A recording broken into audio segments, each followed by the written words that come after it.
Ok, les empiezo a platicar.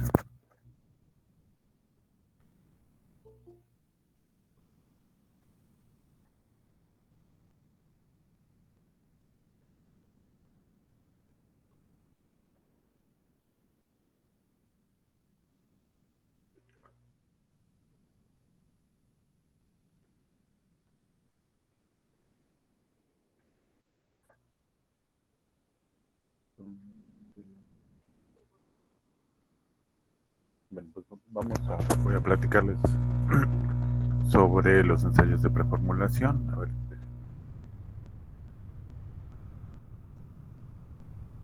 aceptar a alguien más.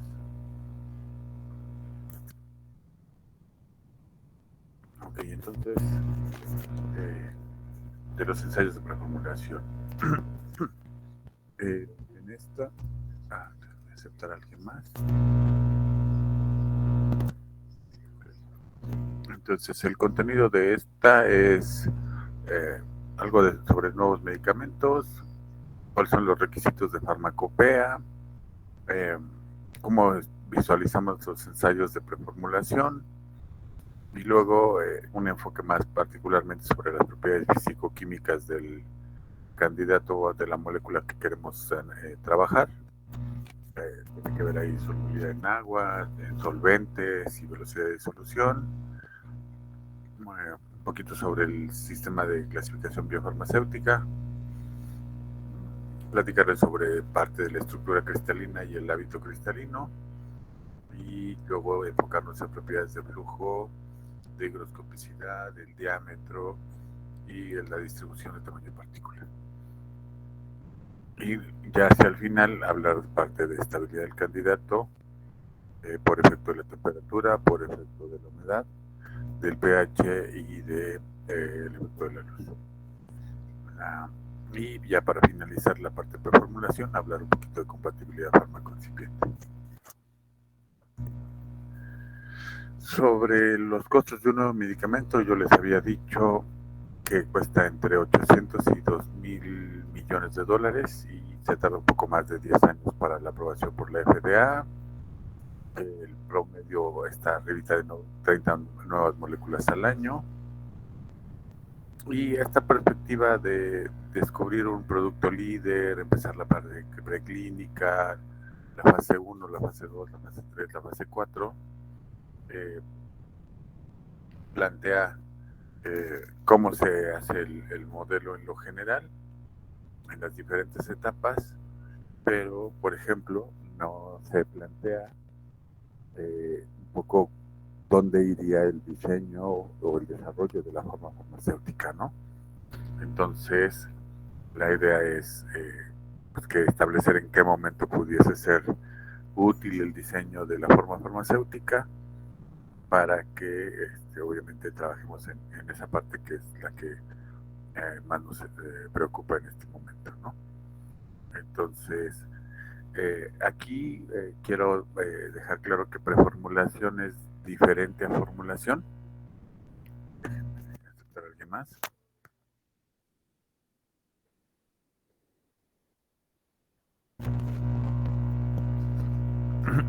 Preformulación va a ser la caracterización del fármaco y del fármaco con excipientes para poder fabricar un medicamento de manera reproducible y que sea un medicamento robusto. La idea de la preformulación es generar información útil para el formulador y para producción y que permita desarrollar un medicamento estable, biodisponible y reproducible. Entonces, básicamente, la preformulación, la intención es generar esa información y tratar de reducir la mayor cantidad posible de problemas cuando ya se esté fabricando el medicamento a nivel industrial, ¿no? Problemas puede haber en todos lados. Problemas puede haber desde el flujo del polvo para envasarlo en bolsitas o envasarlo en contenedor o para entrar en la cápsula o entrar en la matriz de la tableteadora. Pues puede haber problemas tan simples como desde el flujo y puede haber, por supuesto, problemas en la en la producción de las tabletas, problemas en la estabilidad, problemas de diferentes versiones, que bueno, eso podemos discutirlo un poquito con más detalle. Y la otra es, tenemos que generar un producto estable. Y cuando hacemos un producto estable, pues entonces tendríamos que pensar en que cumpla al menos con la norma oficial mexicana 073 sobre estabilidad de medicamentos, ¿no?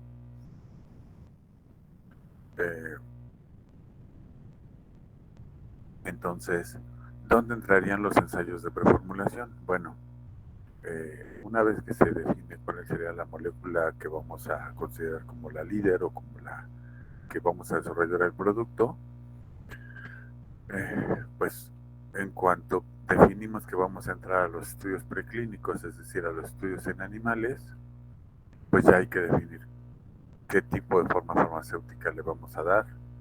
Que en realidad, si ustedes lo ven desde la perspectiva, tendríamos que haber predefinido y tener un perfil idealizado del producto que vamos a desarrollar. No que esto dependa de que cuáles son las mejores condiciones que yo necesito o cuáles son las características que me acomodan, ¿no? O que se me ocurre en este momento, ¿no? Pensemos en lo siguiente. Si vamos a desarrollar una tableta o una cápsula, pues eso lo tenemos que pensar desde el inicio del desarrollo del producto para saber cuáles van a ser los excipientes con los cuales tenemos que verificar compatibilidad. Eso también tiene que definir a lo mejor de qué tamaño puede ser el producto, aunque obviamente no siempre tenemos claramente definida la dosis, pero pues, una vez que se vaya definiendo la dosis, pues ya iremos definiendo cuál va a ser el tamaño de la cápsula de la tableta o si el producto va a ser producto líquido, ¿no? Esto se vuelve relevante porque obviamente no vas a hacer los ensayos preclínicos en animales dándoles una solución o una suspensión y después vas a cambiar totalmente eso y pasarte cuando empiezas a hacer estudios ya en la fase clínica, pues no te vas a cambiar a decir, pues sí, pero todo lo que hicimos antes fue previo en solución o en suspensión, pero ahora ya nos vamos a pasar a una forma sólida, ¿no? Sino que habría que tener cierta consistencia y cierta continuidad en ese sentido, ¿no? Entonces, pero bueno, ya que se lo vamos a dar a animales, pues tenemos que tener planteado cuál forma farmacéutica le vamos a dar en animales, ¿no? Y hacer las pruebas correspondientes. Tenemos que definir qué determinaciones tenemos que hacer para estar seguros de que las cosas están funcionando en animales. Luego tenemos que ver si hay que hacer alguna otra parte para trabajar con voluntarios sanos y ya definir estar muy cerca de la definición del producto para la fase clínica y finalmente pues terminar de hacer estudios si queremos hacer algún ajuste para la formulación final y la fabricación ya a nivel industrial. ¿Qué es lo que estamos considerando como estudios de preformulación? Bueno, una parte muy importante sería la determinación de la solubilidad acuosa y la solubilidad en diferentes solventes, y agregaría solubilidad acuosa a diferentes pHs. Luego, ligado con eso, estaría cuál es la estabilidad acuosa, o en el medio en el que pudiésemos pensar en que el producto puede llegar, es que vamos a llegar a ser un producto líquido, y cuál es el impacto del pH para esos casos. Y si nos vamos a quedar con una forma sólida, pues establecer cuál va a ser la velocidad de disolución o la velocidad de liberación que queremos manejar, ¿no? Entonces, por lo que estamos hablando del lado izquierdo, del medio, hay una serie de estudios para valorar la higroscopicidad de los materiales.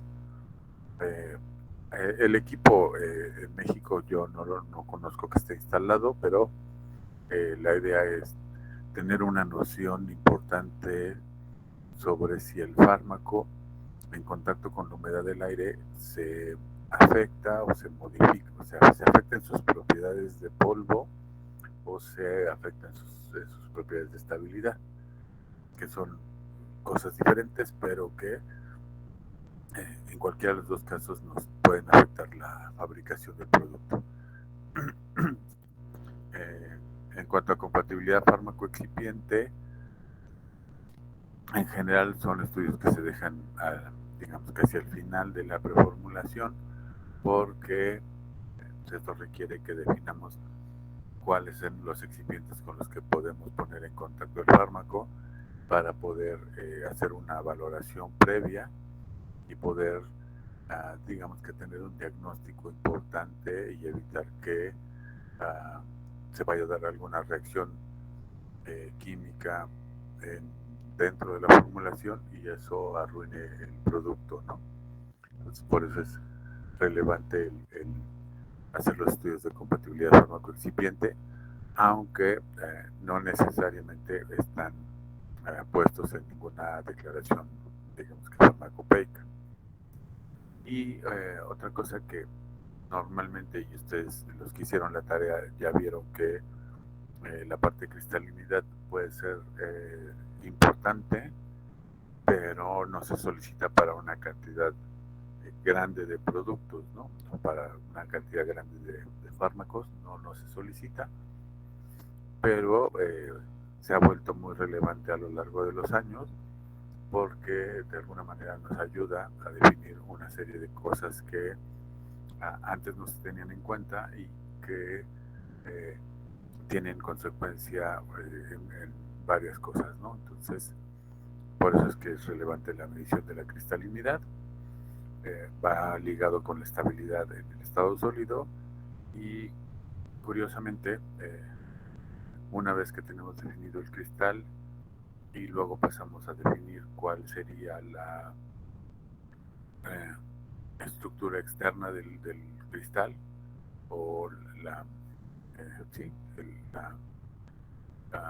el hábito de la partícula, pues entonces ese va a tener consecuencias con las propiedades de flujo de los materiales y pues, tendrá impacto en la producción del medicamento.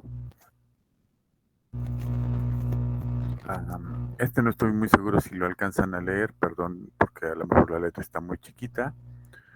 Este esquema plantea, pues básicamente para el caso de desarrollar un genérico, y trataré de irlo mostrando pues, por pasos. Primero necesitamos conocer cómo es el innovador, qué características tiene el innovador, qué características tenemos que igualar del innovador para entonces pues nosotros hacer nuestras propuestas, ¿no?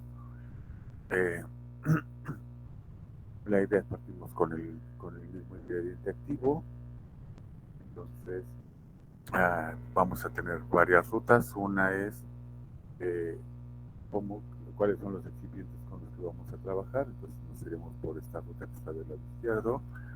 En el caso del principio activo, bueno, tenemos esta segunda ruta y ahorita veremos esta última ruta, ¿no? En el caso de los excipientes, lo que tenemos que ver es tratar de evitar problemas de estabilidad o problemas de desempeño que sea diferente por los excipientes que nosotros vayamos a seleccionar. Si no ocurren problemas en ese sentido, bueno, pues ya podemos un poco terminar porque ya tenemos el principio activo y tenemos esos excipientes y diríamos, pues perfecto. Si no fuera ese el caso, que pues es como el fácil, entonces habría que tratar como de decodificar la formulación, entender por qué están ciertos componentes y entonces trabajar en cuanto a la solubilidad, si necesitamos hacer filtración, si necesitamos hacer cromatografía de líquidos para decodificar la formulación o alguna otra técnica de separación y conocer cuál va a ser la función de los excipientes y cuál es el desempeño que estaríamos esperando de los diferentes excipientes que hay disponibles para que nosotros seleccionemos cuál es el que nos interesa. En el caso del principio activo o del API, lo que tenemos que preguntarnos es si la biodisponibilidad va a ser sensible a la disolución. Si va a ser sensible, bueno, entonces tenemos que ir cuidando que esta no se modifique, porque necesitamos generar un innovador, digo, un genérico que sea o que se comporte como el equivalente al innovador. Tenemos que estar seguros de que no hay diferentes formas sólidas alternativas conocidas. Tenemos que caracterizarlo en términos de saber qué nos están vendiendo, es decir, en algunos casos nos proporcionan el principio activo, pero tenemos que estar, o por lo menos saber si estamos trabajando con un polimorfo en particular, o con un solvato, con un hidrato, con un amorfo, con un cocristal, para tener idea de qué material estamos manejando y qué podemos esperar de él. Luego tendremos que conocerlo a nivel partícula, y conocerlo a nivel partícula implica conocer el hábito cristalino, conocer el flujo del material y conocer su distribución de tamaño de partícula. Ya que conocemos bien el fármaco y ya conocemos los excipientes, la idea sería pues tratar de decodificar cuál es el proceso de fabricación o nosotros establecer el nuestro, pues, obviamente pensando en las necesidades de la empresa, pero también pensando en que en muchos de los casos, y el ejemplo que mejor conozco es que la mayoría de las empresas de genéricos quieren fabricar por compresión directa y hay un número importante de fármacos que por múltiples razones no son buenos para compresión directa y entonces se tienen que granular, ¿no? Una vez que ya tenemos idea o sabemos qué proceso vamos a manejar y qué características tienen nuestros materiales, pues ya podemos tratar de hacer una propuesta de formulación equivalente en cuanto a características sólidas, hacer los estudios de equivalencia o bioequivalencia y pues listo, ya estaríamos listos para proponer nuestro producto a la entidad regulatoria para que nos lo acepte y podamos competir en el mercado de genéricos. Algo que pudiese en algunos casos preocuparnos es si la disponibilidad se altera porque existen diferentes formas sólidas alternativas, pues qué tan diferentes son esas propiedades. Si no son muy diferentes, bueno, entonces podemos avanzar, pero si son diferentes, pues entonces otra vez nos interesa mucho la caracterización del estado sólido. Yo tomé la farmacopea de los Estados Unidos de América, de los americanos, y seleccioné cuáles eran los métodos generales de análisis que se mencionan de manera más relevante y que tienen que ver finalmente con la parte de preformulación. Contar con un estándar de referencia, evaluar el contenido de agua, evaluar metales pesados, evaluar la cinética al secado, conocer el punto de fusión, eh, utilizar difracción de rayos X, básicamente para cristalinidad, utilizar análisis térmico, particularmente calorimetría de barrido diferencial para cristalinidad y para determinación de pureza. Muy recientemente apareció el capítulo de estabilidad, particularmente para biotecnológicos en el método de análisis 1049, el de dureza en el 1217, el de flujo de polvos en el 1174. Hago énfasis en los que están por arriba de 1000 porque para farmacopea de los Estados Unidos los que son abajo de 1000 se consideran métodos bastante, bueno, pues se consideran como obligatorios, y los que están arriba de 1000 se consideran como métodos adicionales. Polimorfismo se menciona en el método 1087, 1088, 1119, y también se maneja en el 891 y en el 941, que tienen que ver con análisis térmico y con difracción de rayos X. Identificación se hace básicamente por IR o en algunos casos con V visible. Residuos de ignición, pureza por cromatografía de líquidos, impureza, rotación específica, cristalinidad, tamaño por dispersión láser o por tamices, y los capítulos que tienen que ver con el desempeño de excipientes, que está muy básico todavía, compresibilidad y compactabilidad en el 1062, y quedarían pendientes un método para higroscopicidad específicamente, aunque pérdida al secado pudiese estar ahí cercano, y estabilidad para temperatura, humedad y luz y compatibilidad farmacoexcipiente no están mencionados como métodos referenciados en farmacopea. Pero bueno, este sería un pequeño compendio de cuáles son los métodos relacionados y que vale la pena que los conozcamos con cierto detalle. La primera parte que les platicaba era sobre la solubilidad de los principios activos. Aquí les decía, pues se puede determinar solubilidad en agua, ciertamente, aunque cuando pensamos en los medios biológicos o los fluidos biológicos, la realidad es que nunca va a ser agua pura, que puede ser agua con diferentes condiciones, particularmente productos que pasan por el tracto gastrointestinal. En el caso de productos que pasan por el tracto gastrointestinal, pues tendremos que tener muy en mente el pH del estómago y el pH del intestino, o los diferentes pHs que pudiese haber en el recorrido de todo el tracto gastrointestinal. Entonces,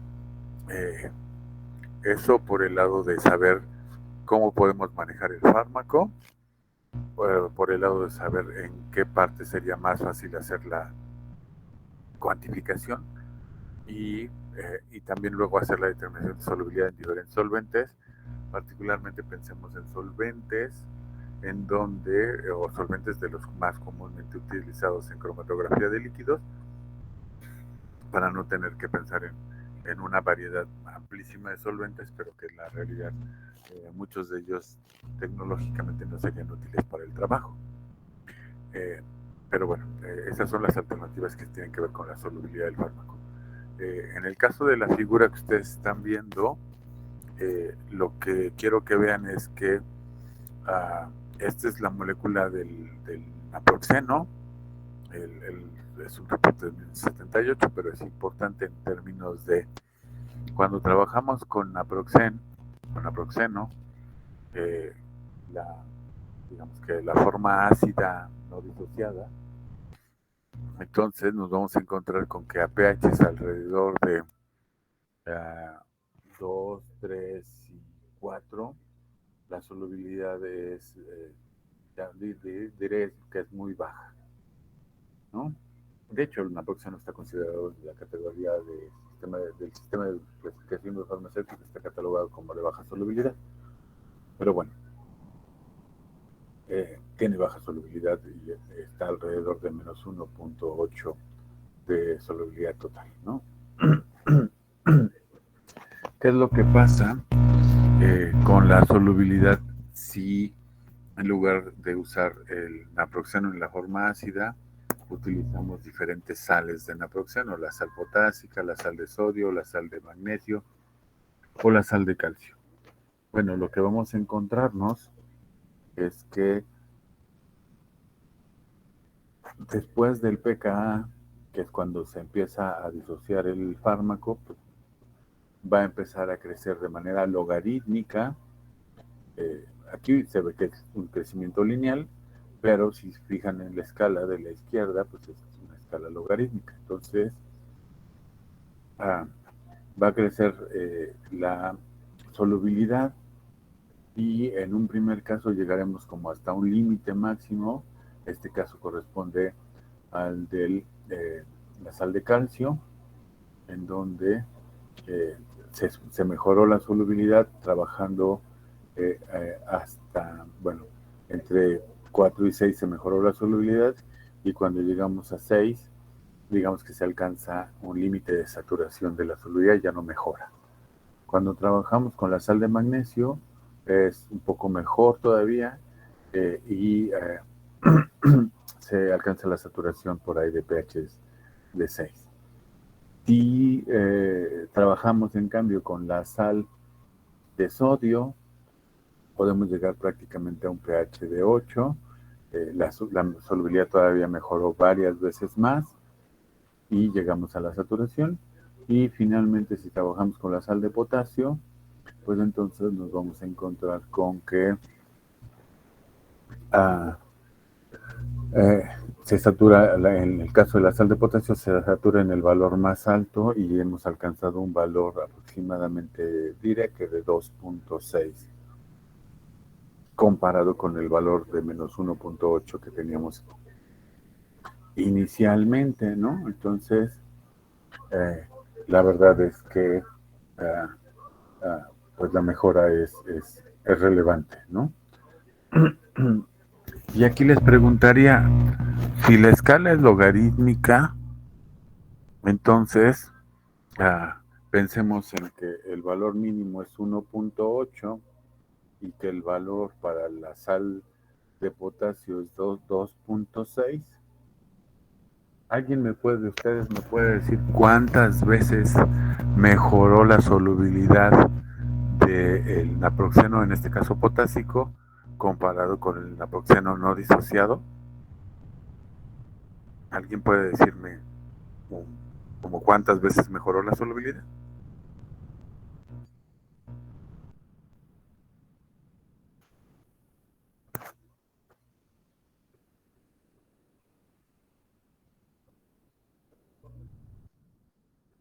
¿10,000 más o menos? ¿En qué te basas, Eric, para decir que 10,000 veces?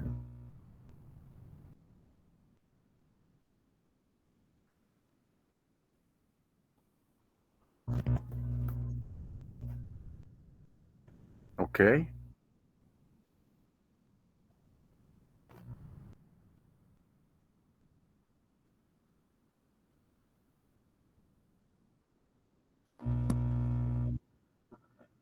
25,000 veces, ¿no? Eh, pero estarán, ahora sí, gracias por el dato, Eric. Ciertamente había que sumar el 1.8 más los 2.6, eso da los 4.4, pero en escala logarítmica, pues un cambio de una unidad son 10 veces, un cambio de 2 unidades son 100, un cambio de 3 unidades son 1000, un cambio de 4 unidades son 10,000 y un cambio de 4.4 son 25,000 veces, ¿no?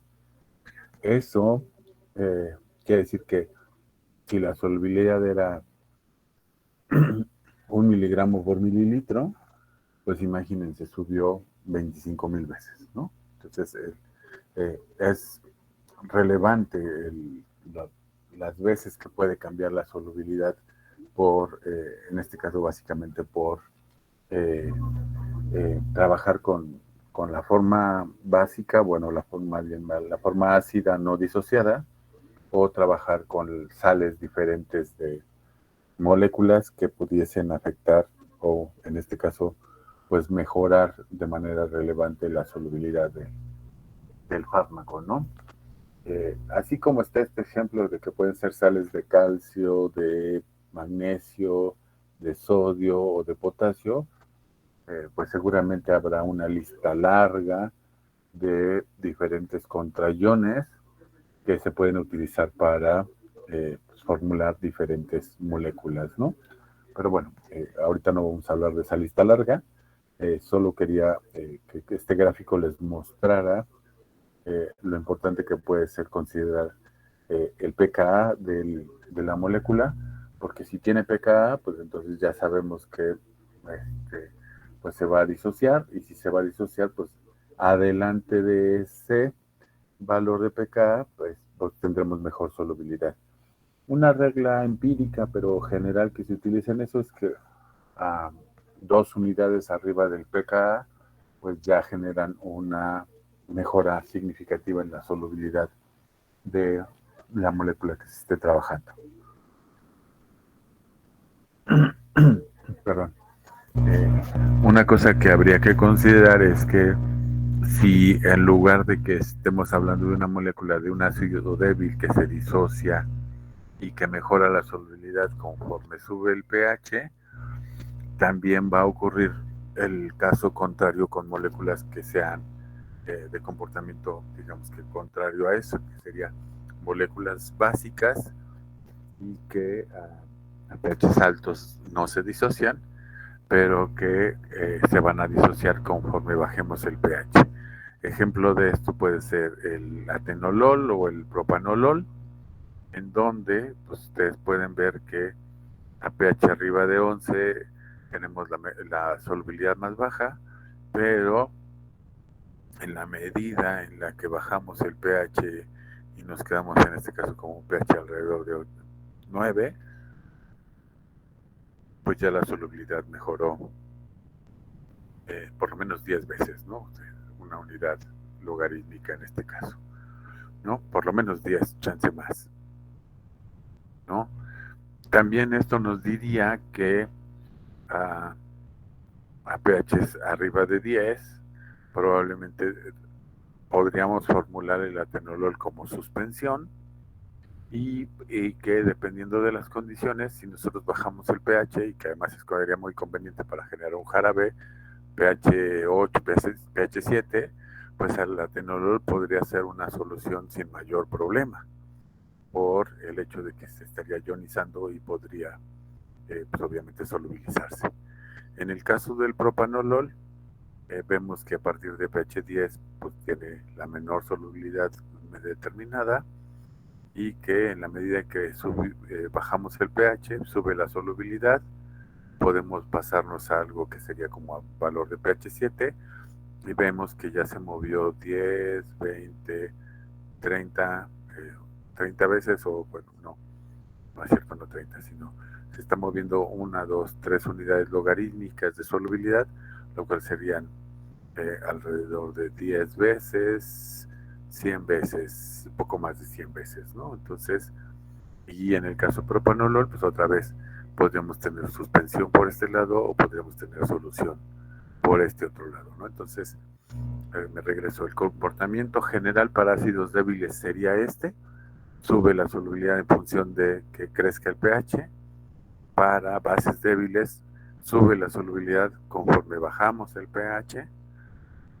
Y bueno, pues solo para complicarle la vida a los estudiantes, diremos que hay moléculas que tienen ambas partes, un grupo ácido, un grupo básico, y que entonces tienen un comportamiento como una V, en este caso como el ejemplo para el abetolol, ¿no? Que entonces habrá un pH en donde si estamos en medio de las cargas, pues, o de los dos pKs, pues ocurrirá que tendremos la menor solubilidad posible y que en la medida en que suba el pH, pues mejorará la solubilidad porque se ioniza el grupo ácido, o en la medida en que bajemos el pH se va a mejorar la solubilidad porque se ioniza el grupo básico y mejora la solubilidad. En este caso mejora por lo menos también como de 10 a 100 veces sin tanto problema, ¿no?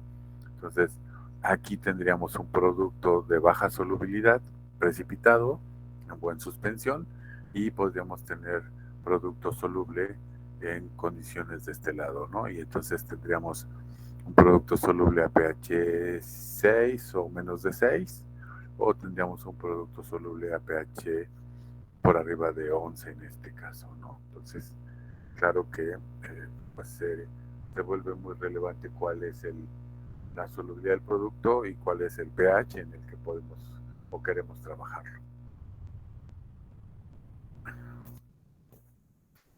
Ah, hace más o menos 40 años, 45 años más o menos, diría yo, este, eh, se hizo una investigación que se publicó en el acta cristalográfica, que es esta que está aquí abajito marcada, de My Health, en donde hizo un análisis estadístico de aproximadamente 29,000 compuestos orgánicos. Entonces, esta tabla que ustedes ven es un resumen de esos 29,000 compuestos orgánicos. ¿Qué nos dice la tabla y para qué nos puede servir a nosotros?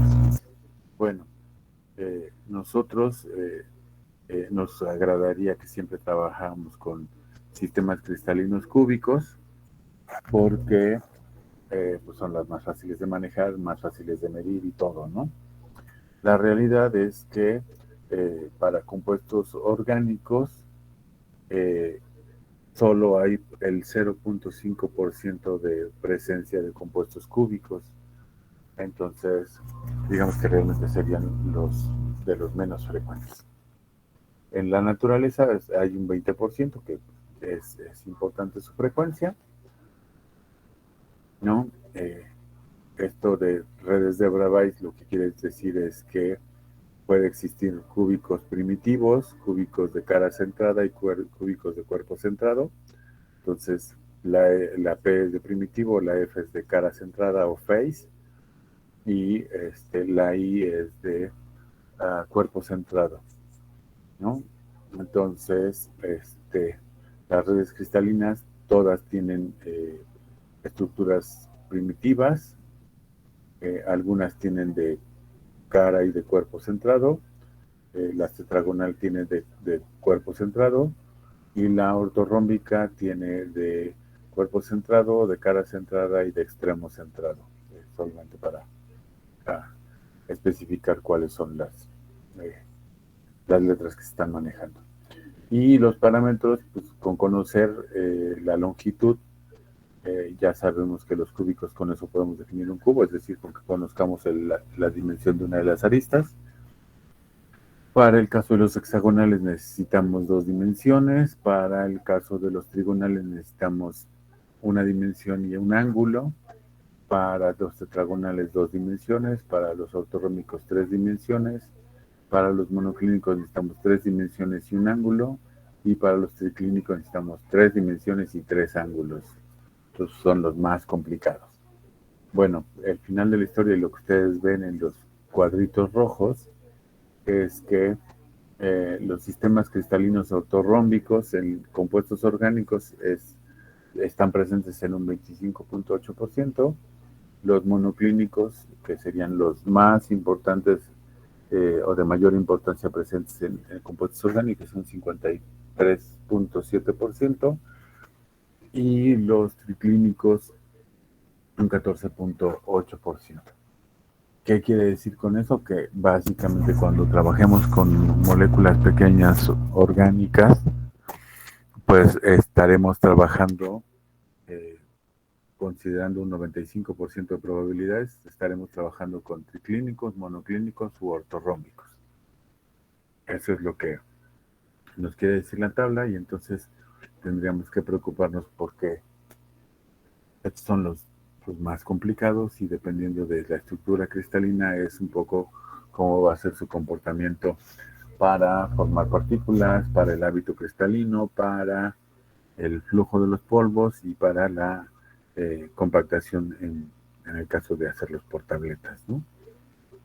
Pero bueno, eso es lo que existe. o eso es lo que se encontró en este estudio que fue muy relevante en términos de poder decirnos qué es lo que nos vamos a encontrar en la naturaleza.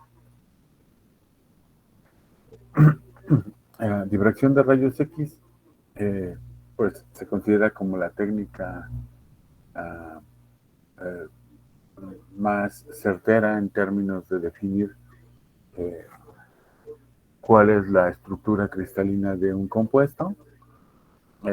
Nos puede diferenciar, por ejemplo, aquí lo vamos a ver para una molécula, podemos ver que existe la forma número 1, la forma 3, que sería un polimorfo, y que puede existir también la forma dihidratada, ¿no?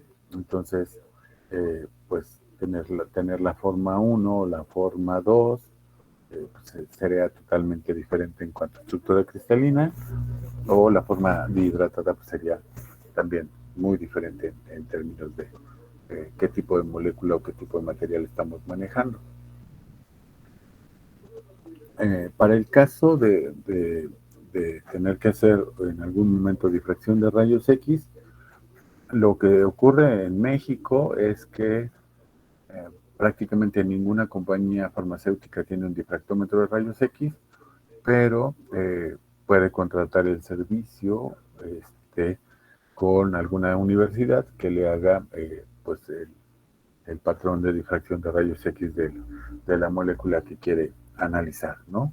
Si quiere cerciorarse de si le están entregando el mismo producto, pudiese ser una alternativa, ¿no? En cuanto al, en este caso, el gráfico que ustedes ven que yo llamé patrones de difracción de rayos X, ustedes pueden ver que se grafica en el eje de las Y's intensidad, ¿no? Y en el eje de las X, 2 teta. Esto viene de la ley de Bragg, que la veremos más adelante. Ahorita nada más lo que quiero que sepan es que pues hay una relación entre la intensidad difractada contra el ángulo 2 teta, y que digamos que normalmente los estudios para moléculas pequeñas orgánicas se hacen entre 5 grados y 40 grados, porque en ese intervalo en general se puede apreciar pues la gran mayoría de los picos de difracción que pueden presentar los compuestos orgánicos. Se puede uno seguir más arriba en ángulo 2 teta, digamos como hasta 80, 90 grados, si estuviéramos hablando de analizar minerales, que no es nuestro interés, pero bueno, normalmente, o salvo que en algún caso, en alguna ocasión nos tocara trabajar con minerales, pues entonces pensaríamos en esa perspectiva, en trabajar a ángulos por arriba de 40. Y en el caso de macromoléculas, que como algunas de los biológicos y de los biotecnológicos, los estudios se hacen de 5 grados para abajo.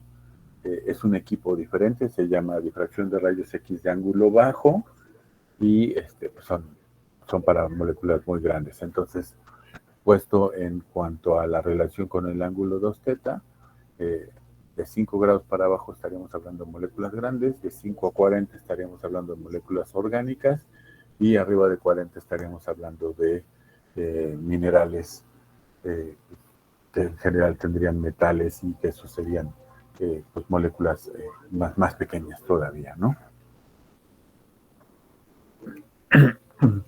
En este otro ejemplo, pues simplemente les trato de mostrar cómo es el cristal de una forma monoclínica contra el cristal de una forma ortorrómbica, ¿no? Que son, pues, desde el punto de vista de verlos como partículas, pues se ven como partículas diferentes, tienen dimensiones diferentes, tienen reacomodos diferentes, y el patrón de difracción de rayos X pues claramente es diferente entre la monoclínica y la ortorrómbica, ¿no? Entonces, para muchas cosas, pues si ya hay un problema de identificación del material o si hay un problema en cuanto a que ustedes lo pueden pensar, ¿no? Si yo disuelvo la forma monoclínica para meterlo al cromatógrafo y disuelvo la forma ortorrómbica, pues químicamente me va a salir el mismo resultado, es decir, me va a decir que estoy trabajando con la misma molécula, pero pensándolo en la perspectiva del proceso de producción de la tableta, pues será totalmente diferente trabajar con la forma monoclínica que trabajar con la forma ortorrómbica, ¿no? Entonces, este, pues imagínense, ¿no? Lo complicado que puede ser eso. Denme un minuto porque tengo una llamada y ahorita le continúo.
Perdón, ya regresé.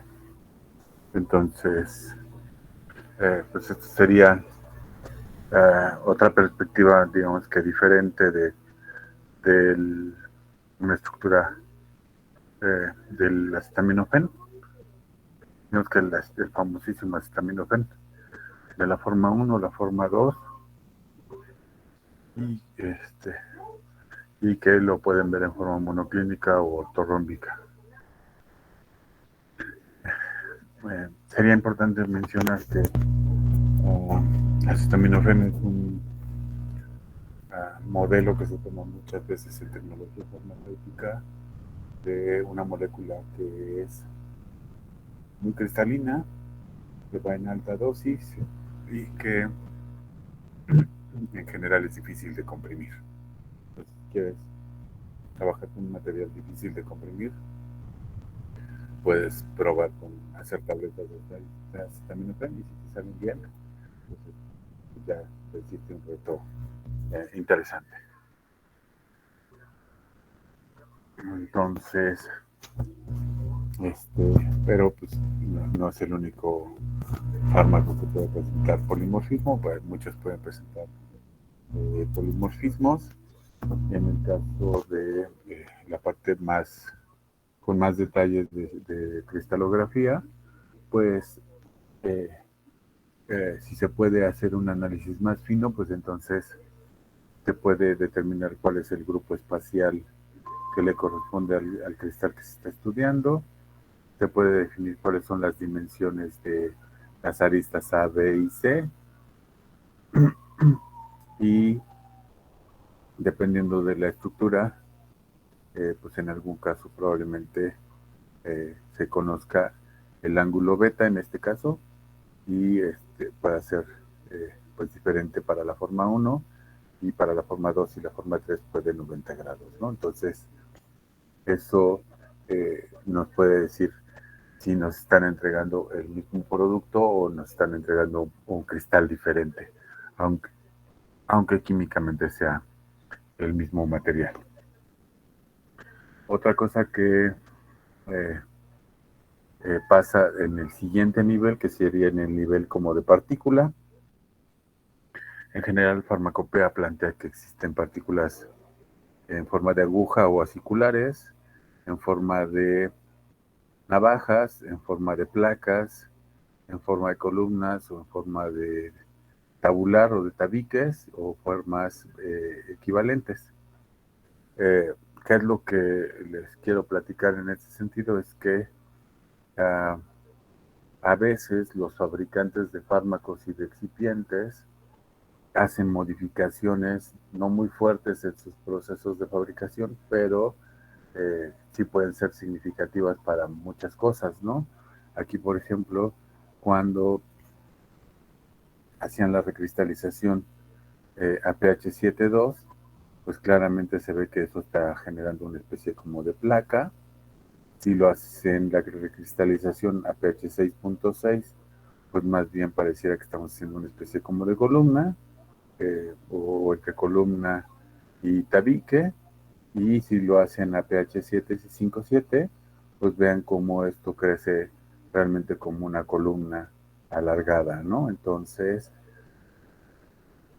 eso significa que en función del pH, algunas caras de los cristales pueden crecer preferencialmente a diferencia de otras, y esas velocidades de crecimiento de las caras pues hacen que se generen diferentes hábitos cristalinos, que serían los que estarían viendo aquí. El hábito sería la forma externa, y también eso nos dice que tendríamos partículas diferentes de características mecánicas, pues que pueden ser consideradas como totalmente diferentes.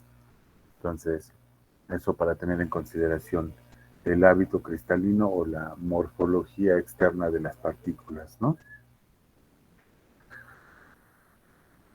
Para un mismo fármaco, pues podemos mostrarles que dependiendo del control de las características de cristalización, pues se pueden obtener tipo fibras, tipo plaquitas, tipo agujas, tipo otra vez otras placas hexagonales, rombos o aglomerados de partículas con cierta esfericidad, ¿no? Entonces podemos tener diferentes hábitos y puede ser el mismo, el mismo fármaco.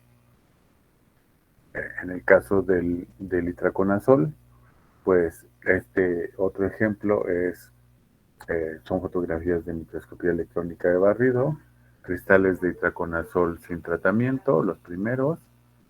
En el caso B, cristales de itraconazol eh, después de una cristalización en metanol con enfriamiento. en el caso del mismo itraconazol, pero con etanol, con isopropanol, con cloruro de metileno o con cloroformo, ¿no? Y otra vez, pues ahora sí, dependiendo del tipo de solvente que se utilice, más polar, como puede ser metanol, o menos polar, como el cloroformo, pues entonces se van a obtener pues, diferentes hábitos cristalinos y obviamente diferentes comportamientos mecánicos del mismo material. Pero pues la historia no es tan eh, diferente con el caso de algunos excipientes, ¿no? Con excipientes también nos encontramos, y este es uno de los excipientes más utilizados, que es lactosa molida, lactosa aglomerada, lactosa secada por aspersión, lactosa anhidra o lactosa coprocesada, ¿no? Entonces, pues vean las características tan diferentes que puede tener incluso un excipiente dependiendo en este caso, del tratamiento que se le dé o el procesamiento que se le dé para tener un material que en algunas ocasiones lo queremos de ciertas características y bueno, para el caso de excipientes, pues hay proveedores que nos pueden dar diferentes versiones de excipiente que van a tener pues diferentes niveles de utilidad, por decirlo de alguna manera en ese sentido, ¿no? O diferentes grados de utilidad dependiendo de un poco cómo lo maneje cada uno de los fabricantes. Ah, hace, hace algunos años, cuando uno hablaba y decía, bueno, pues vamos a analizar el tamaño de partícula, pues uno pensaba en un análisis de mallas y uno pensaba en pues medir básicamente el tamaño de la partícula o dar un valor de tamaño de partícula y dar un valor o un ancho de distribución de tamaño de partícula, ¿no? Uh, ahora, con las tecnologías digitales disponibles, pues ahora resulta ser que ahora los materiales se les puede medir algo que llamaremos redondez y esfericidad, ¿no? Entonces, lo ideal sería que tuviéramos una partícula con uno de redondez y con uno de esfericidad, entonces tendríamos una esfera. Pero, eh, digamos que en el caso de redondez, lo que vamos a estar viendo es que tenga ángulos o que tenga aristas eh, de ángulos muy abiertos, de tal manera que se vean o se aprecien como si fueran materiales con curvatura.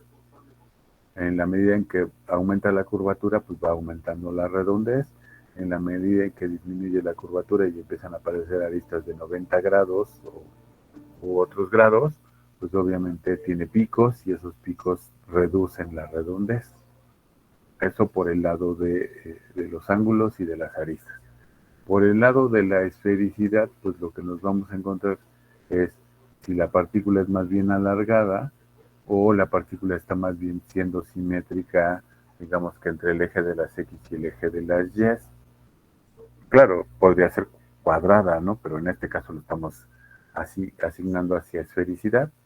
Y entonces una partícula que tenga menos alargamiento y sea más simétrica en cuanto a longitud y altura, pues entonces tendremos una partícula cada vez más esférica, ¿no? Entonces, juntando todas esas variables, pues podemos tener un indicador de redondez, un indicador de esfericidad y un indicador de, finalmente, si tengo partículas esféricas, ¿no?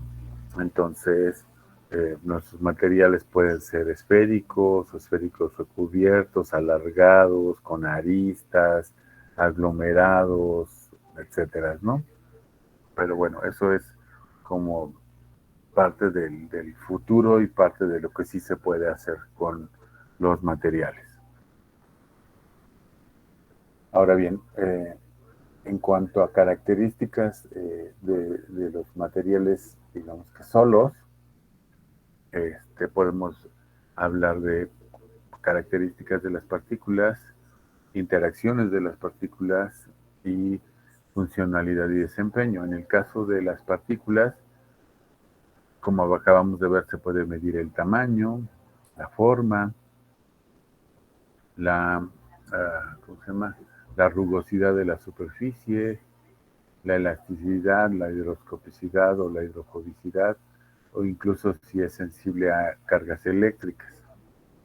En segunda parte, las interacciones pues, van a tener que ver con cohesión entre mismas partículas, adhesión si son partículas diferentes, fuerzas de Van der Waals, fuerzas de tensión superficial, electrostáticas, de fricción o afectadas por las condiciones ambientales como puede ser la humedad y la temperatura.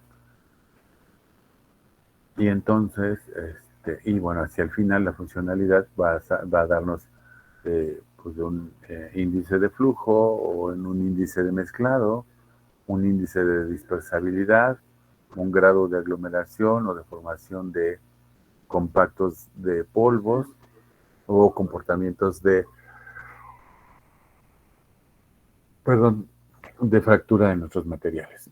Y entonces, bueno, pues nosotros podremos ver desde comportamientos de montículos para ver el flujo así muy agudos, ¿no? O no tan agudos, un poco más chatito, o más bajo como este inciso, o materiales que digamos que podríamos decir que tienen buen flujo porque tienen un ángulo de reposo relativamente pequeño, ¿no? Entonces ya se acordarán, el ángulo de reposo se mide del triángulo que se genera entre la altura del montículo y la superficie y formamos un triángulo rectángulo. Lo dibujo.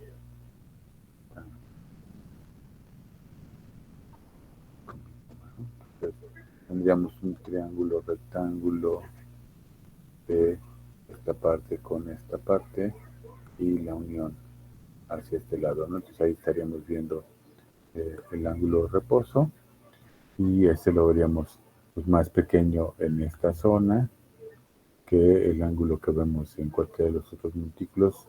Chance se le acercaría, ¿no? Entonces esos serían los diferentes ángulos de reposo y ya ustedes se acordarán que los ángulos de reposo pues nos indican parte de la cohesión de los materiales, parte del grado de fricción o de atracción que puede haber entre los materiales y por supuesto el comportamiento de flujo que van a presentar dependiendo de cuál es el ángulo de reposo que presenten, ¿no? Les decía algo que se ocurre frecuentemente en los materiales es que pueden absorber humedad del ambiente y uno no se da cuenta de ello. Digo, ejemplos que les puedo mostrar y que a lo mejor valdría la pena que en algún momento me recuerden y en la planta piloto lo podamos ver, es que, por ejemplo, yo les puedo dar Avicel pH 101 o Avicel pH 200, les decirles que lo toquen y se van a dar cuenta que es un polvo seco, pero que si lo metemos a la estufa y le medimos el contenido de humedad, veremos que tiene un 5% de humedad, es decir, de cada 100 gramos que nos venden de Avicel, 5 gramos son de agua y nosotros ni nos damos cuenta porque vemos un polvo seco, pero esa es su humedad de equilibrio. Luego, y por eso se vuelve relevante, porque es una humedad de equilibrio porque el material es estable a condiciones de temperatura ambiente, no absorbe más humedad, no libera humedad, sino que se queda con esa humedad, pero que es una humedad que no es del cristal, pues, es una humedad del sólido, es decir, es humedad que está, digamos que, fuera del cristal. A diferencia de otros casos en donde, por ejemplo, también podríamos ver lactosa monohidratada y lactosa anhidra. Ambos son totalmente polvos que podemos ver como polvos secos, son polvos que podemos poner en la estufa de secado y veremos que a 60 grados siguen siendo el mismo polvo seco, pero que si alcanzamos la temperatura de deshidratación de la lactosa, veremos que pierde un 5% de humedad, pero una molécula que estaba de agua que estaba en el interior del cristal de la lactosa. Entonces, esto nos lleva a que, les decía, tenemos materiales que son no higroscópicos, materiales que se consideran como higroscópicos, materiales muy higroscópicos y materiales que se consideran como delicuescentes, es decir, materiales que son tan microscópicos que básicamente si los dejas al medio ambiente van a absorber humedad y se va a notar como si estuvieran mojados permanentemente, ¿no? También existen materiales que con esas características que valdría la pena que los vieran cómo se comportan. Un ejemplo de ese es el carbonato de calcio.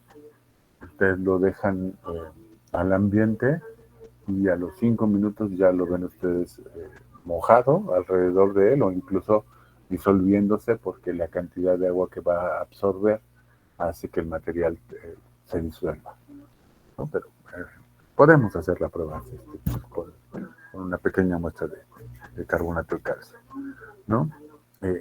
Esto es cuanto a características de higroscopicidad. Yo les diría, pues, piensen qué pasaría con un material de estos y que estuvieran en fabricación, si sería o no importante tener controladas algunas condiciones ambientales. Y otra cosa es que pensemos en que hay lo que se llama aquí una histéresis de absorción, o lo llamaré una curva de absorción-desorción, y entonces podremos ver que algo que nos parecería como fuera de lugar, pero que ocurre tal cual en la naturaleza, es que el proceso de absorción se va por una trayectoria conforme van cambiando las condiciones de humedad relativa. Entonces es un gráfico en función de la humedad relativa y la humedad absorbida. Y por otro lado, podríamos ver que la curva de desorción se presenta en otras condiciones, ¿no? Y entonces eso significa que el que conozcamos la ruta de absorción no necesariamente conocemos la ruta de desorción. Y entonces eso nos complica muchas cosas porque pudiese absorber agua a una condición y no necesariamente a esa misma condición perder el agua, ¿no? Y eso nos metería en otros problemas. Existen equipos de absorción dinámica de humedad, sería un equipo como este, ustedes lo verían físicamente como esto. Les digo, en México yo no conozco ningún equipo de esos instalados, entonces será difícil que alguna compañía lo tenga. Esto tiene que ver con, podemos tener variaciones de peso, flujos erráticos, pegado en punzones, hidrólisis, etcétera, ¿no? Entonces, aquí solo para mostrar algunos ejemplos, con lactosa, con celulosa microcristalina, estos materiales en general mostrarían poca absorción de una gran cantidad de humedad, ¿no? Pero carboximetilcelulosa, polivinilpirrolidona, y otros materiales, pues sí tienen absorción o ganancia en peso mucho más alta, y obviamente son materiales que son considerados como mucho más higroscópicos, ¿no? En cambio, celulosa microcristalina y lactosa no tanto, ¿no? Bueno, la versión económica, si no tienes un Dynamic Vapor Absorption, entonces se pueden comprar desecadores y se pueden colocar diferentes soluciones salinas al interior de los desecadores y te podrían dar porcentajes de humedad relativa controlada, y podrías hacer tu estudio me regresaría acá atrás, de ir con varios puntos de humedad relativa y ver cómo se comportan los materiales en incremento de peso, ¿no? Entonces, se puede hacer la versión barata con desecadores, la versión más costosa es con un equipo de DBS. Este otro estudio es sobre la higroscopicidad de diferentes excipientes. Los más higroscópicos, crospovidona, croscarmelosa sódica, dióxido de silicio, hidroxipropilmetilcelulosa, opadray, abiceles, y por acá abajo lactosa anhidra, lactosa monohidrato y dodecisulfato de sodio y un fármaco A y un fármaco B, ¿no? Entonces, los materiales más higroscópicos que vean están en la escala de 0 a 100 y los menos higroscópicos pues, están en escala de 0 a 1.5 a 2, que estaría muy bajito por acá, y todavía materiales que están abajo de 1, ¿no? Entonces, para que vean que la escala puede cambiar del orden de 10 a 100 veces. En cuanto a distribución de tamaño de partícula, bueno, pues nos podemos encontrar con materiales como el almidón, que tiene tamaño de partícula entre 10 y 100, que no es muy grande la dispersión. Lactosa, que tiene partículas de 0.3, poquitas, de 1 hasta 100, ¿no? Este sería el intervalo de tamaño en micras de la lactosa. Del PVP que fue disuelto en algún momento, hay materiales, hay partículas de más de 1000 hasta partículas de 100. Entonces, aun cuando parezca que solo es una unidad logarítmica, pues aquí nos movemos de 10 a 100, solo son 90 micras, pero aquí nos movemos de 100 a 1000, entonces estamos hablando de 900 micras. Entonces aquí la diferencia en tamaño de partícula que presenta tanto el PVP disuelto, pues, pues es grande, una granulación húmeda, pues también va de 10 hasta 1000, que es bastante dispersa, o una premezcla de PVP que se comporta muy parecido como el PVP disuelto, ¿no? Entonces, uno tiene que tratar de ayudar a que el proceso no se modifique mucho, definiendo cuál es el tamaño de partícula con el que se va a trabajar y cuál es la distribución de tamaño de partícula más adecuada para poder hacer el trabajo, ¿no? Entonces, a veces, bueno, cada vez nos trabajamos con distribuciones de tamaño de partícula que están en el orden de nanómetros, que es otra historia. Las nanopartículas son otra historia que luego nos metemos un poquito si quieren. Y algo que puede pasar es que dependiendo del tipo de material y proceso que se dé, un producto puede tener, digamos que la dispersión sólida 1 o la dispersión sólida 2, y tendremos el producto comercial, el principio activo comercial, tiene este comportamiento, la dispersión sólida 1 tiene este otro comportamiento que se alcanza el 100% en 50 minutos, y la dispersión sólida 2 que alcanza el 100% por ahí de los 200 minutos, y el carvedilol comercial lo alcanza como en los 650 minutos, ¿no? En este otro caso, pues vemos el transporte acumulado, que sería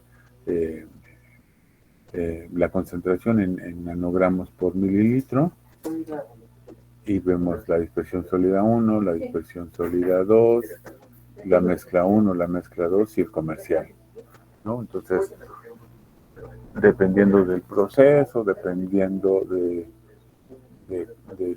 cómo lo pongamos, podríamos controlar la velocidad de solución y decir, bueno, lo quiero igualar a la del producto comercial, o puedo tener una velocidad más alta o todavía incluso más alta, ¿no? Dependiendo de lo que uno quisiera. Esta prueba compresibilidad, ustedes, bueno, aquí no se alcanza a ver muy bien el efecto y se alcanza un máximo por esta zona. Ustedes están acostumbrados a estudiar um, el índice de compresibilidad, pero básicamente con densidad aparente y densidad compactada. En este otro caso, lo que se estudia es compresibilidad, pero se trabaja a diferentes fuerzas de compresión contra diferente fracción de sólidos. Es decir, aquí ya se puede, por ejemplo, incorporar fármaco y excipiente de tal manera que la fracción de sólidos cambie y tratar de encontrar cuál es la presión de compactación más adecuada para ciertas mezclas. Se pueden hacer estudios de compactabilidad viendo la resistencia a la ruptura contra la fracción de sólidos y ver cuál es la cantidad o la fracción de fármaco presente que te permite alcanzar como la dureza más alta. Se puede hacer presión de compresión contra fuerza de ruptura de las tabletas y ver qué materiales tienen una pendiente pequeña y no se eleva demasiado la resistencia a la fractura, y materiales con una pendiente más alta que por supuesto generan tabletas más duras y mecánicamente más estables, ¿no?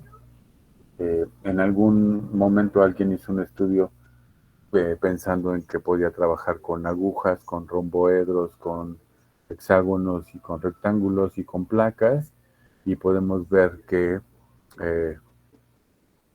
y compararlo contra celulosa microcristalina 102. Celulosa microcristalina 102 es este gráfico que tiene una resistencia a la ruptura hasta de 10 con 180 megapascales, y todos los demás materiales pues ni llegan pues como a 2,5 máximo, más o menos, ¿no? Es acá abajo en la escala, ¿no? Entonces todos los demás, aunque pareciera como que las agujas eran muy buenas, las placas luego le seguirían los rectángulos, las barras rectangulares, los esferoides, los hexágonos alargados y finalmente los romboedros. En general, pues el comportamiento de los materiales es del orden de 3 veces menor su capacidad de compresión o de adquirir cierta dureza por fuerza de compresión, ¿no? Y aquí quisiera hacerles una pregunta para que se la lleven de tarea, que es la siguiente. Aquí se está haciendo el estudio de compresión hasta entre 30 y 180 megapascales.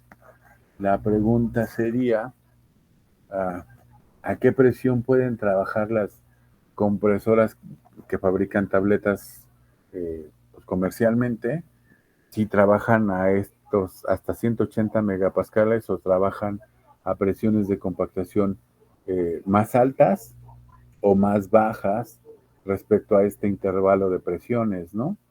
Porque digamos que la pregunta va en el sentido de, a lo mejor estamos haciendo un estudio científico en un intervalo de presión que no tiene una aplicación práctica a la hora de trabajarlo comercialmente, ¿no? Pero entonces, pues ahí les dejo la pregunta. Si esta escala entre 30 y 180 megapascales puede ser comparativa con los intervalos de presión a la que trabajan las tableteadoras comerciales. En cuanto a la parte de estabilidad, este es un gráfico de estabilidad en función del pH, y aquí básicamente lo que estamos mostrando es a la cefotaxima, que a pHs bajos es inestable y se degrada rápidamente, a pHs básicos se degrada también rápidamente, pero que sí nosotros podemos trazar las líneas de esta región y la línea de la región ácida y la de la región básica las extrapolamos y vemos en dónde cruzan, vamos a predecir probablemente un punto que estaría como por aquí en medio, que sería eh, el pH de máxima estabilidad, en este caso, para la cefotaxima, ¿no? Es importante saber cuál es el pH de máxima estabilidad, porque si tuviésemos que fabricar un inyectable de la cefotaxima, pues eh, a lo mejor todo el mundo me diría, bueno, pues fabrícate un inyectable a pH 7, ¿no? Pero resulta ser que a lo mejor pH 7 está aquí en la región en donde está plano, ¿no? Y pues me podrían decir, pues está en una región, todavía está en la región estable y el producto no va a tener problemas de estabilidad. Pero, ojo, eh, en este caso, ah, estamos muy cerca del inicio en donde puede subir rápidamente la velocidad de degradación, ¿no? Entonces, eh, la pregunta que les haré y les diría que le tomen una foto a esta diapositiva es, uh, vamos, suponiendo que la cefotaxima se degrada a, eh, sigue una cinética de degradación de primer orden, entonces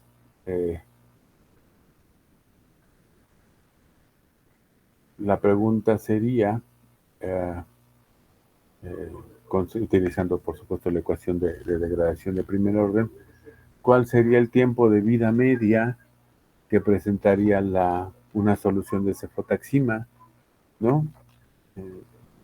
Al pH de estabilidad, que yo les diré que pues, puede ser pH 5, por darles el valor central de la zona de,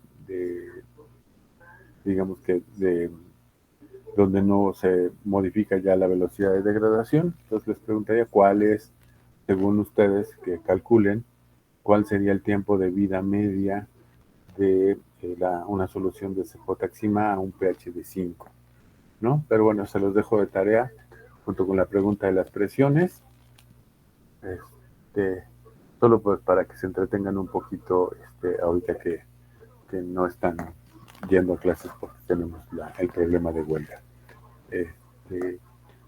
Por supuesto, les podría haber dejado el de la pilocarpina, que está mostrando un poco más claramente el comportamiento en B y cómo la determinación del pH de máxima estabilidad aquí quedaría como en 4, en 5 puntos y algo, ¿no? A lo mejor aquí valdría la pena hacer el análisis y hacer el gráfico de eso con más detalle. Y lo último para terminar la clase es que nos interesa estudiar la compatibilidad, nos interesa saber qué pasa si un fármaco frente de un excipiente, lo ideal sería ponerlos frente a frente fármaco y excipiente en condiciones de estrés para que esas condiciones de estrés nos pudieran dar indicios rápidamente de, uh, de que no va a haber problemas cuando los formulemos en conjunto, ¿no? Los invito a que traten de buscar este artículo que se llama PharmD. Dice que es un nuevo sistema experto para evaluar compatibilidad fármaco-excipiente, y decía que en la página que ustedes ven aquí en la parte de abajo, decía que se podía descargar o bueno, se podía tener acceso al sistema experto sin problema, ¿no? El artículo es del 2021, es muy reciente, entonces creo que lo pueden consultar. El programa les va a decir, díganme qué fármaco, va a buscar en la base de datos y ustedes le van a preguntar cuál es el riesgo de incompatibilidad o el riesgo de, bueno, los datos de incompatibilidad y el riesgo de incompatibilidad, y los va a buscar dentro de la base de datos de los materiales que manejan.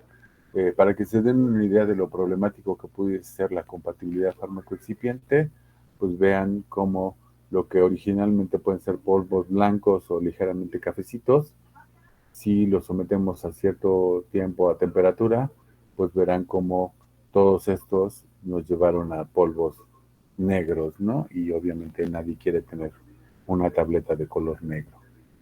Eh, para compatibilidad fármaco-excipiente, lo que más se utiliza es hacer mezclas uno a uno, fármaco con excipiente, fármaco por acá, excipiente por acá, poner condiciones de estrés, es decir, pues ponerlos en contacto, pero en las condiciones que los estresen, ya sea por temperatura, ya sea por humedad o ya sea por luz, y luego, mediante alguna técnica, calorimetría, Raman, FTIR, cromatografía en capa fina, pues detectar si hubo alguna modificación. Si no hay interacción, se recomienda el uso. Si hay interacción, pues entonces a lo mejor requiere un poco más de estudios, decidir si la degradación o el cambio fue significativo. Si fue significativo, pues entonces habrá que proponer un plan B de excipiente y volver a empezar. Si no fue significativo, pues entonces ese excipiente se queda y puede ser utilizado en futuras formulaciones. Conclusiones de esta plática: los ensayos de preformulación pueden ser muy útiles para prevenir problemas en producción, en estabilidad y en dispensación. Van a permitir desarrollar formulaciones estables, biodisponibles y capaces de fabricarse en masa. Nos van a ayudar a ahorrar tiempo y recursos, y no necesariamente los estudios de preformulación tienen que ser caros. Lo que sí es importante que lo piensen es que hacer la propuesta de un plan de preformulación, en el caso del desarrollo de un genérico, tiene que ser un estudio o estudios de no más de un mes, porque pues recuerden que el resto del tiempo se va a utilizar para desarrollar la formulación, hacer las evaluaciones, poner el producto en, eh, que demuestre que es equivalente al que está en el mercado, el producto líder, y meter lotes a estabilidad, porque necesitamos los datos de estabilidad para poder solicitar el registro.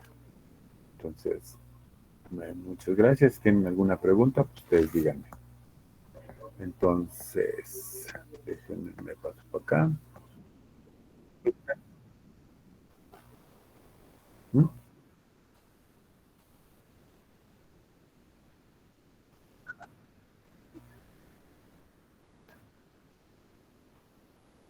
Uh -huh, uh -huh. Sí, claro, eh, puede haber desde el caso más grave, que sea una reacción química, como las fotos que les mostré en donde se volvieron polvos negros, ¿no? Por la reacción de Maillard, ¿no? Que es una reacción típica entre aminas primarias o secundarias de, con, con, con la lactosa, ¿no? Particularmente es uno muy reportado, pero en otros casos puede haber, por ejemplo, aglomeración, eh, o puede haber licuefacción. No hay una degradación química, pero ya el cambio de propiedades mecánicas te impacta en tus resultados, o puede haber esta formación de aglomerados, o cambio en la superficie de tal manera que el material que antes parecía un polvo seco ahora tenga un aspecto como pegajoso o como una goma, y entonces ese tipo de material, pues imagínate, si lo metes a la tableteadora, se te va a pegar en los punzones, ¿no? Entonces van a ser cambios, pueden ser cambios químicos, pueden ser cambios físicos, y muy ocasionalmente, pero también puede ocurrir, puede haber cambios microbiológicos, ¿no? En algunos excipientes, algunos materiales, sobre todo los de origen natural, llegan a traer alguna cantidad, no muy grande, pero de algunas bacterias, y pudiesen también generar algún problema microbiológico. No es la generalidad de los casos, pero llega a ocurrir. Entonces, esos son los tipos de cambios: cambios químicos, cambios físicos o cambios microbiológicos. No, ¿de qué? ¿Alguna otra pregunta?